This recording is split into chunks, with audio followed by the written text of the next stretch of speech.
Would every CEO planning to attend a convention in New York City next year please raise your hand? Or just place a target on your back? How the shooting of Brian Thompson underscores the truth about New York City, today on The 10th Man.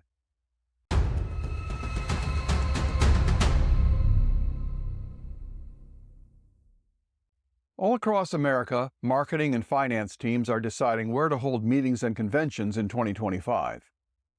After the assassination of Brian Thompson, New York City is missing from the short list.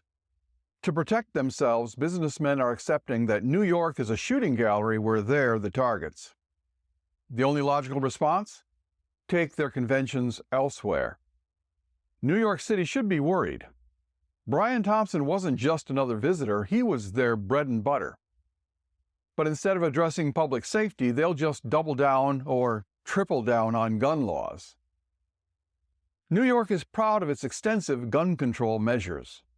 Just before the Buffalo supermarket shooting in May 2022, they had instituted red flag laws, universal background checks, a ban on so-called high-capacity magazines, mandatory registration of assault weapons, whatever those are, ghost gun bans, and safe storage laws. After the Buffalo shooting, they raised the minimum age for semi-automatic rifles, expanded red flag laws, banned body armor, and even targeted hate speech online. Yet none of those laws could stop the shooting of Thompson and denied him body armor that might have saved his life. The shooter didn't use an AR-15, fired only 3 or 4 shots, and his silencer was banned, and yet Thompson died. The takeaway? These laws are ineffective at best, counterproductive at worst. New York's progressive culture with its hostels, e-bikes, public transit, and crowds has created an assassin's paradise already. Even without strict gun laws, its policies prioritize ideology over practical safety. Democrats have a gun fetish, pushing legislation that ignores the fact that visitors care more about their own safety than the number of gun laws on the books.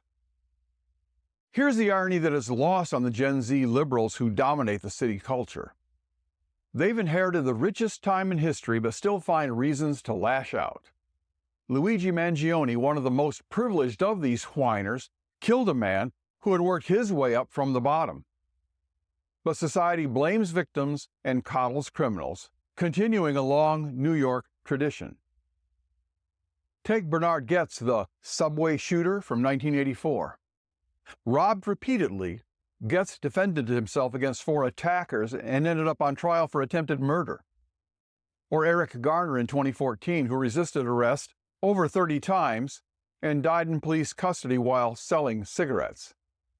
Garner's family was awarded $6 million in a liability suit.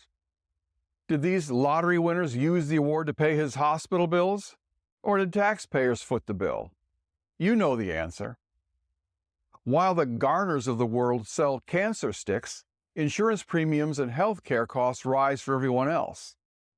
That's all very progressive of New York. But convention goers don't care how progressive you are. They just want to do their jobs and not get killed. Now consider Daniel Penny, who was recently acquitted of manslaughter. Penny stopped a man assaulting women and children on a subway. Instead of being celebrated, he was prosecuted. In New York, protecting yourself and others can land you in court. This attitude extends to private security. Guards in New York must practice de-escalation and are only allowed to shoot when an imminent threat can be proven, essentially only if the perpetrator shoots first. Even then, the defending shooter's actions are scrutinized more than the criminals. Despite this, critics blame Brian Thompson, saying he should have had a security detail. I think they're forgetting that he was shot for spending too much money on himself.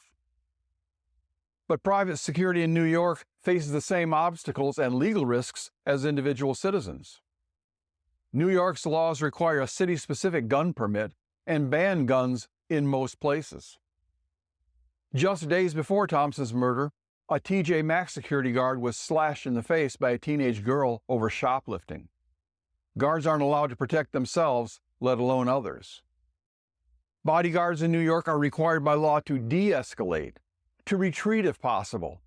And if they fire their gun, they have to show it was necessary or be prosecuted.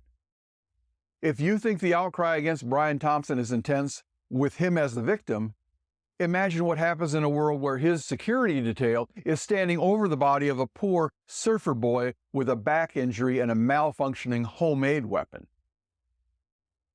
Even the city's response to rewards shows its disdain for practical safety.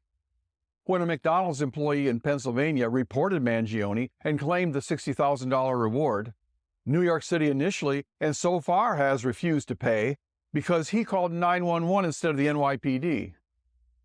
Imagine the chaos if he had dialed NYPD information and navigated their menu prompts to get the money instead of acting quickly and dialing 911 to protect the public. But the Garner family got their $6 million. New York City is proud of the rights it gives to criminals, but the visitors to New York City, even the ones who do care about the rights of criminals, care more about their own safety. Mayor Eric Adams may fill his hotels with illegal aliens, but his convention business is about to dry up. The biggest revolutions are quiet ones. When the conventioneers vote with their feet and just don't show up, maybe then he'll get it.